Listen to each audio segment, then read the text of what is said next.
nommé Gérard du Bosquet de Marchesson. Monsieur le comte du Bosquet de Marchesson. Vous habitez à Paris, dans le 16e arrondissement. Vous êtes maire d'Éludon, où vous avez un château pour résidence secondaire. Et vous êtes conseiller général du canton d'Éludon. Comme mon regretté père, monsieur le comte du Bosquet de Marchesson.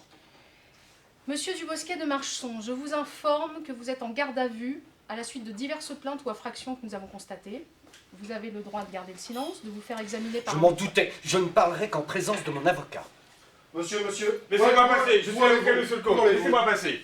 Je suis outré, adjudante. Comment osez-vous interpeller mon client, dont la famille a donné tant de morts pour la France, tant de sang, des conseillers généraux, des maires au service de nos concitoyens, une famille de vieille noblesse française, c'est un scandale. Votre plaidoirie pour le jour de l'audience, asseyez-vous. Commençons. Reconnaissez-vous cette cocarde? Ben oui, c'est celle qui est sur le pare-brise de mon véhicule. Très bien. Et êtes-vous président de la République? Membre du gouvernement, peut-être? Membre du Parlement? Non? Président du Conseil constitutionnel? Vice-président du Conseil d'État? Président du Conseil économique et social? Préfet, sous-préfet? Non, comte et conseiller général. Et mes ancêtres ont donné leur sang pour la France. Très bien, monsieur. Très bien, je vous informe que vous êtes passible d'1 an d'emprisonnement et de 15 000 € d'amende pour port de cocarde non réglementaire. C'est scandaleux, c'est un coup monté. Reconnaissez-vous cette barrière? Oui. Voici le même chemin, sans barrière. J'ai ici une plainte d'un de vos administrés pour destruction de barrière, mutilation d'armes, destruction de haies, détérioration du talus dans le but d'élargir un chemin. Reconnaissez-vous les faits? C'est un emmerdeur. Il voudrait que la commune fasse une déviation sur le chemin. Et de toute façon, rien ne prouve que tout ceci lui appartient. Oui, enfin, déviation que vous aviez à l'époque reconnue nécessaire. Je vous informe que vous êtes passible de 2 ans d'emprisonnement et de 30 000 € d'amende pour destruction, détérioration, dégradation d'un bien appartenant à autrui.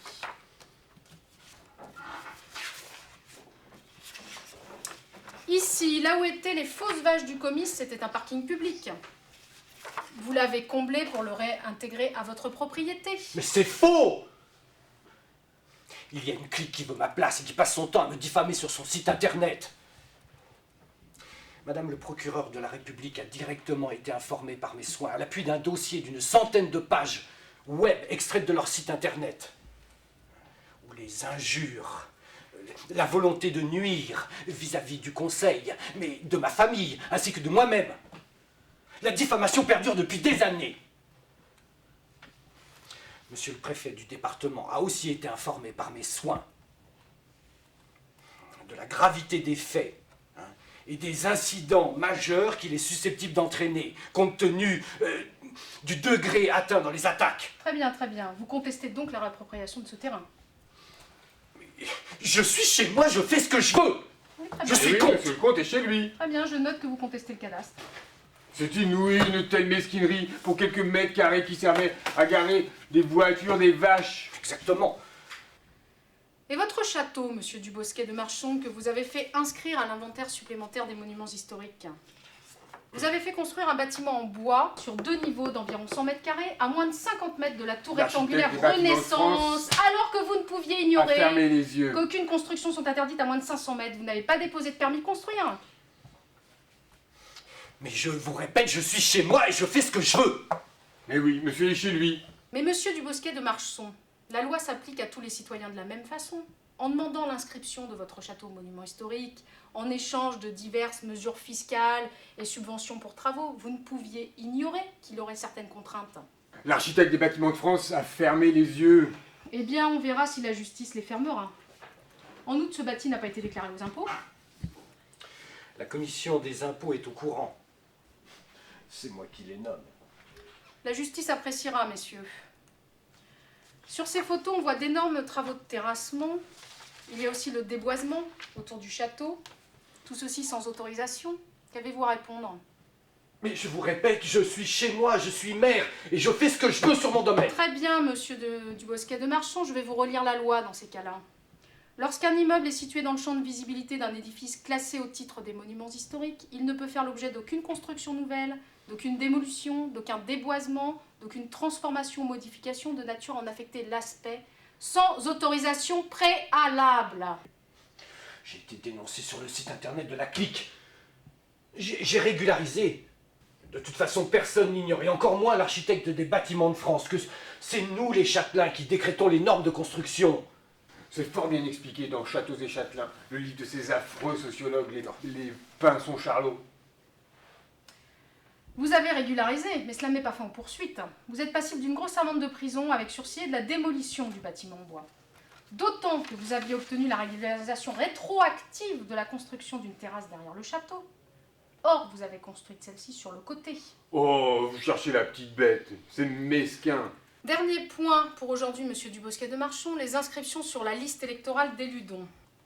Anne-Sophie Dubosquet de Marchon, Marie-Catherine Dubosquet de Marchon, Baudouin Dubosquet de Marchon, vos enfants domiciliés dans le 16e arrondissement à Paris qui n'ont jamais vécu à Ludon, n'y acquitté aucun impôt, les conjoints de ces derniers, l'époux d'Elisabeth Dubosquet de Marchon qui vit en Hongrie. Ces accusations sont ignobles. J'appelle madame le procureur. Théodore Dubosquet de Marchon, vos neveux, dont les parents ne sont que résidents secondaires, les enfants de votre première adjointe, de votre ancienne première adjointe, dont on connaît les adresses, on a vérifié, qui n'ont aucun droit d'être inscrits sur la liste de la commune dont vous êtes le maire. Qu'avez-vous à en dire, monsieur Dubosquet de Marchon? Ce sont des attaques mensongères et diffamatoires. Celle de la clique.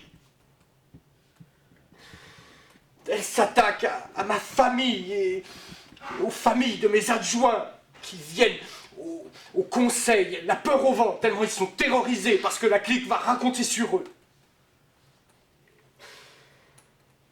Oh, vous vous rendez compte qu'ils ont même publié les adresses de mes enfants, de mes pauvres enfants et des pauvres enfants de mes adjoints. Le tribunal a été saisi à ce sujet et sans succès. Le juge a laissé tout le monde sur la liste. Et même le mort. Alors. Non, c'est insupportable.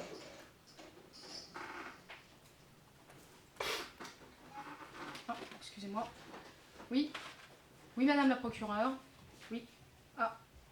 Vous voulez dire que cette instruction ne concernait pas l'auteur des infractions? Pardon, je veux dire de monsieur le comte. Oui, mais le site internet qu'il dénonce. Mais vous voulez une enquête pour quel chef? Diffamation. Diffamation. Bien, bien, madame la procureure. Bien, très bien.